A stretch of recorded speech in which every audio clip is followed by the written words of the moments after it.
কেন ব্রাজিলের এত ছন্দপতন? কেন সাফল্য পাচ্ছে না 5বারের বিশ্ব চ্যাম্পিয়নরা? এ নিয়ে যা বলল কার্লো আনচেলত্তি।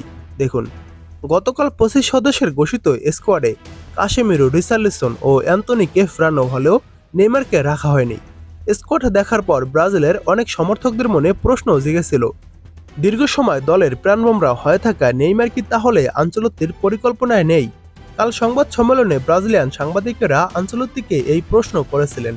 65 বছর বয়সী ইতালিয়ান কোচ যে উত্তর দিয়েছেন তাতে সমর্থকদের আশ্বস্ত হওয়ারই কথা। প্রথমবারের মতো ব্রাজিল দল ঘোষণার আগে নাকি নেইমারের সঙ্গে আলোচনা করেছেন আনচেলত্তি। শান্তশেফরা 33 বছর বয়সী ফরোয়ার্ডকে বিশ্বকাপের জন্য প্রস্তুত হওয়ারও তাগিদ দিয়েছেন তিনি। দল ঘোষণার পর আনচেলত্তি বলেন, আমি সেসব খেলোয়াড়দের দলে নেয়ার চেষ্টা করেছি যারা এই মুহূর্তে শারীরিক দিক থেকে ভালো অবস্থানে আছে। নেইমারকে অবশ্যই বিবেচনায় রেখেছি, তবে আমরা তার সেরাটা দেখতে চাইছি। সবাই জানে নেইমার কতটা গুরুত্বপূর্ণ আমাদের জন্য।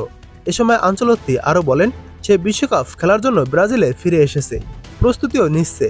আমিও চাই সে বিশ্বকাপের জন্য প্রস্তুত থাকুক।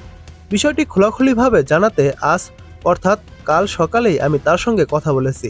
নেইমারের মতো ক্যাসিমিরো ও রিচার্লিসনকেও 2023 সালের অক্টোবরের পর আর ব্রাজিলের জার্সিতে দেখা যায়নি। তবে এ দুজনের না থাকার কারণ চোট নয়, বরং আনচেলত্তির আগের কোচেরা তাদের দল থেকে বাদ দিয়েছিলেন। তবে আনচেলত্তি ব্রাজিল অধ্যায়ের শুরুতেই তাদের রেখেছেন। এর মধ্য দিয়ে 1.5 বছরের বেশি সময় পর তারা জাতীয় দলে ফিরেছে। সম্প্রতি টটেনহামের হয়ে উয়েফা ইউরোপা লিগের শিরোপা জিতেছেন ফরোয়ার্ড রিচার্লিসন। ক্যাসেমিরের ক্লাব ম্যানচেস্টার ইউনাইটেডে সদ্য সমাপ্ত ইংলিশ প্রিমিয়ার লিগ মৌসুমে ভালো করতে না পারলেও অভিজ্ঞ এই মিডফিল্ডারের ফুটবলীয় গুণাবলীর ওপর আস্থা রেখেছেন কার্লো আনচেলত্তি। রিয়াল মাদ্রিদে থাকতে ক্যাসেমিরকে লম্বা সময় শিশু হিসাবেই পেয়েছিলেন এই কোচ, তাই তার সামর্থ্য সম্পর্কে স্পষ্ট ধারণা আছে তার। কাসেমিরোকে নিয়ে এ সময় আনচেলত্তি বলেন, আমার মতে সে অনেক বড় মাপের খেলোয়াড়। আমি সৌভাগ্যবান যে রিয়ালে থাকতে তাকে আমার দলে পেয়েছিলাম। আমার মনে হয় জাতীয় দলে এমন একজন খেলোয়াড়ের প্রয়োজন আছে যার মধ্যে কারিশমা, ব্যক্তিত্ব ও প্রতিভা আছে। ব্রাজিল সবসময় অনেক প্রতিভাবান খেলোয়াড় পেয়েছে, তবে আধুনিক ফুটবলে শুধু প্রতিভা নয়, মানসিকতা, প্রতিশ্রুতি, ত্যাগ এসবও দরকার। কাশ্মীরের মধ্যে সেসব আছে। দলে আরও যাদের ডাকা হয়েছে তাদের অনেকের মধ্যে এই গুণগুলো আছে।